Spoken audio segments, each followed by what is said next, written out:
Welcome to another one of our videos where we're going to talk about today the myofascial slings and how this is so important to train in the weights room and basically any conditioning type of program using these slings to enhance how you move. So whether you're for sports or rehabilitation or just getting fit, this is by far the best way to train. Alright, so let's get into it.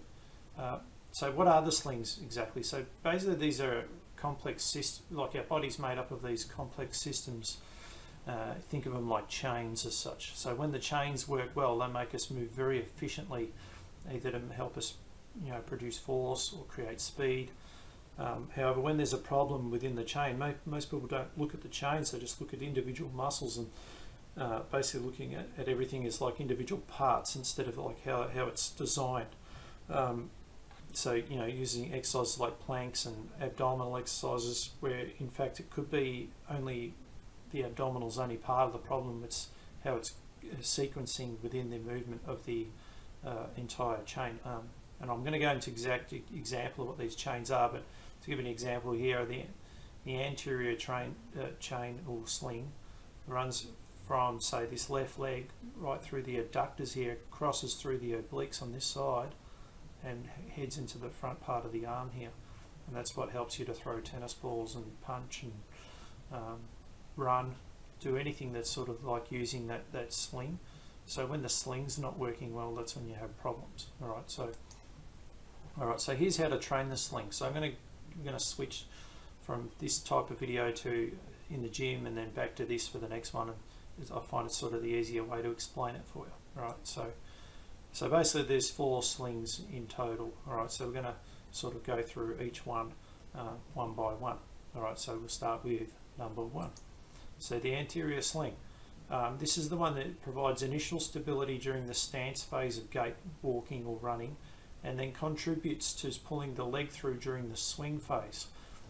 In this movement, the obliques and the contralateral, contra means the opposite side. So if he's got his right leg here, it's working contralaterally with the left arm. Right, so you're always working contralaterally with these slings. All of these slings, by the way, share a very similar trait in that they're always in this split stance. That's why I find it very confusing when so-called sports coaches just love doing deadlifts and squats, but rarely spend enough time doing exercises in this split stance. And it's in this split stance that you use the sling, which is what it shares the timing of running and throwing and doing all the things that you do as an athlete. So I find it strange that not many people use these exercises as much as they should, especially if you're in sports. But even if you're in rehab, it's very crucial because often you're not moving efficiently, and this is how to move efficiently. Alright, so example of this anterior sling, here's a runner. So here's his stance leg adductors are here. Adductors are like groin muscles, I suppose you could say, and the internal obliques. Alright, so his internal obliques I'm pointing into there. Alright, so they work contralaterally with the external obliques, and if he was throwing something, and his arm plays a crucial role in running. If you don't think the arm is involved in running, then try and run holding your arms across your chest and tell me how easy it is. And that gives you an example of where you're blocking the chain, the anterior sling, and you can't provide enough rotation, puts massive stress through the body. Alright, so this is an example of how the anterior sling works. Alright, so we'll show you this in the gym and also what it looks like when you throw a ball. Here's Nathan demonstrating how to do the anterior oblique sling, and you'll see he's in like a lunge stance with his right leg in front. His left hand is the pushing action, and it very much is using like a rotational action to get this going, with the legs being the stability component. Now he's going to move now into where we're going to use like a weight shifting position, right? So you'll see where he'll transfer his weight from the left leg, push through and rotate onto the right leg. So that left arm is very much connected to that right hand side of his body. The left side of his body is now helping to generate power. Alright, so you can see how this is a very powerful exercise, and in a second I'm going to show how this relates to a movement in general life. So here we are, we're back, and now Nathan's going to show us just the simple action of throwing a tennis ball, and you'll see how this looks very, very similar to the action he was doing in the gym. Alright, so let's have a look how he goes. Alright, so you see the weight shift. can catch the ball and do it again for us. Right, so Nathan's going to show you exactly where the slings are right now, right? So it's right through that chest and arm at the front here, and then cutting through diagonally across him into the adductors on the front leg. All right, so it's a diagonal pattern. So right arm with left leg. All right, that's the anterior sling. All right, next one, posterior sling. Now the posterior, so anterior is front, posterior is back. So it's pretty much the opposite of what the anterior does. So anterior slings providing deceleration. This sling is providing propulsion or acceleration. All right, so this is where the glutes are heavily involved. So in this case, the glutes on the left leg are combining to work very powerfully with the lats on the opposing side, right, in his right arm. All right, so the action of these muscles along with the fascial system is prevent rotation of the pelvis when we walk and be able to store enough energy to create efficient movement. All right, so if we're running, so we're trying to propel, we're trying to get acceleration forward. So the glute max here is working on the lats there, just as it is in this exercise. All right, so if you did it in a squat stance, you're not moving forward, you're probably moving up and down. So can you see how it's crucial to be in these split stances? So we could have used a lunge here instead of single leg, but I just used this because you can see very clearly how closely it relates to the timing of these muscles and getting the sequence right very, very efficiently. All right, so let's have a look at this in the gym. All right, so here we've got Nathan showing us the posterior sling, and I'm sort of coming in quite close here so you can get an idea of where he's using his left glute and all the posterior muscles on his left leg in combination with the muscles on his right arm, right through, cutting through cross diagonally through his torso, and he's pointing right now at his lats on his right arm. All right, so it's working all that way through, and this one relates so much to running. This is where a lot of the motion and your energy is created. All right, so that's the posterior sling. All right, so here we're going to show you the posterior sling. This one's quite tricky to explain, but we'll show you a bit easier in the gym here. All right, so Nathan's just going to run for me. All right, now he's going to come back to me. When he comes back, if he runs back, is where you'll see the anterior sling. Now if he turns around and runs away from you again, the posterior sling is the opposite, so the posterior means behind. All right, so it's where the glutes on the stance leg are working with the opposite lats and whatever on the other side. All right. Okay, next one's a lateral sling. Lateral, in basic words, means sideways. So basically this system is providing stability in a sideways movement. So used to create stability in the pelvis during walking, stepping, etc.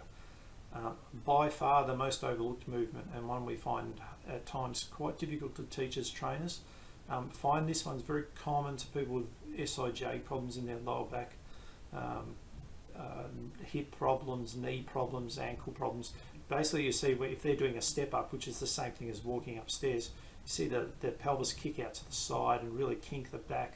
You can see what the spine gets in a lot of trouble here, as does the hip, and eventually the knee and gets pulled into a bad position as well. So just bad all the way around.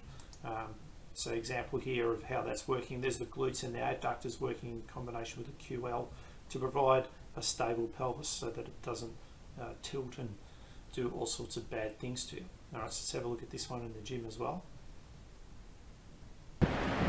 All right, so here we got Nathan showing us the lateral sling. All right, so very simple. This one, it's like just a box step up. So very sort of standard exercise for most people. You'll see where Nathan's pointing across. Lateral means sideways, so he's working through his lateral obliques and very much through the pelvis here. And it's trying to control the hip action being thrown out sideways, which he'll show you now. So yeah, that's what we see a lot of people with real weakness in the glutes. Really, there's no other way for them to get up other than to kink themselves. All right, and that's really bad for the hip, but creates lots of problems through the lower back. Right, so you'll see how he's driving straight up, keeping nice alignment. Right, so that's use of the lateral sling. Now, the everyday movement we're going to show in a second is quite almost the same thing, but we'll show you.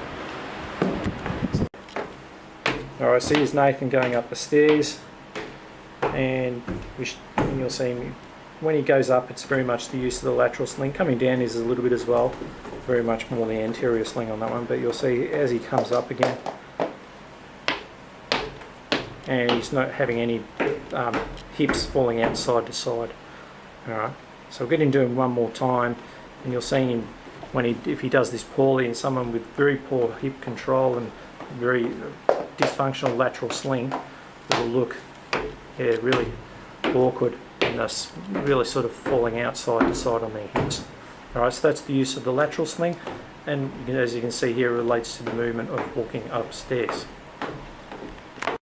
Right, last one's the deep longitudinal sling. Possibly the most complex of them all. I find it very sort of difficult to explain how this one works at times, but it's basically using like everything at once. It's sort of like forward, backwards, sideways, and very much in a stability type role. It's not really providing a huge amount of force, but it's relying on the spinal system to create this kinetic energy above the pelvis, while the large hamstring muscles act as like a relay between the pelvis and the legs. So very much like a lot of things going on here, a lot of moving parts more or less. So let's have a look at an example of that in a sports situation. Would be jumping up in basketball or football or most sports. Again, even in real life, just doing something where you're trying to do something overhead and you're trying to reach for it, you're always going to reach opposite leg to the hand, because you can stretch further, and it creates much more efficient movement. So alright, so that's how the slings work. So let's have a look at this one in the gym. Alright, so here we have the last of the slings. This one's the deep longitudinal sling. This one's quite sort of tricky in many ways. I really sort of find to activate this one, it's like sort of getting everything in one go, but and you'll notice with all of these slings, they share a common theme with all of them, and it's really the lunge or the split stance. At no point do we ever go into parallel stance with these, because we don't create any motion. All right, so this one is like, again, left foot is the stance leg. It's generating most of the power, with the opposite side being the right arm. And because it's going vertical, there's like no motion forward, but there sort of is forward, sideways and lateral in both directions, because he needs to control the body moving in any way. The body really can move in 360 degrees right here. All right, so you can sort of see where he's right at the top here. If he gets one more, there you go, how he has to control that stability through everything, the whole trunk, the leg and the arm. A great exercise for any sports, but great for just having awesome coordination. All right, thanks for that, Nath. All right, so there's all of the slings, and as you would have gathered, if you want to learn how to move properly, it's really what you need to be incorporating into your training. All right, hope you enjoy that video, and see you in the next one. All right, so that's how the slings work. If you want to know more about this, or get some ideas where we show you exactly, and there are a lot more exercises than I've shown you there, obviously. These are just to give you a clear idea of how it works. I highly suggest getting these. You can go to our website. There's plenty of videos, articles as well to go with it, but these can get you started with straight away. The functional training book here on the side, this is a free report. You can get that, no obligation to get anything. The Little Black Book is $17, and really this is just one chapter of many books that are included in this. All right, so we're giving you this one for free because it's one that you really need to use and understand things. This one just gives you all the programs that go with it, and like it says, you've got 101 programs in there. All right, so I hope you enjoy that, and I hope this helps you with your training. Like I said, go to our website for more information. Yeah, and I'll see you on our next video.